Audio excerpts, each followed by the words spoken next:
Totul despre istoria automobilului Dacia. Dacia este cea mai reprezentativă marcă de automobile din România, în jurul căreia s-a creat și dezvoltat industria de automobile din România. A luat naștere în 1966, la Colibaș, județul Argeș. Încă din acea vreme, a unit legături strânse de colaborare cu Renault, iar astăzi se afirmă tot mai mult ca și marcă internațională, lucru îmbucurător pentru țara noastră.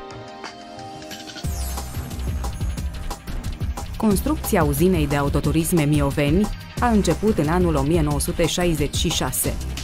După semnarea unui contract de licență între Renault și statul român în 1968, începe fabricarea modelului Dacia 1100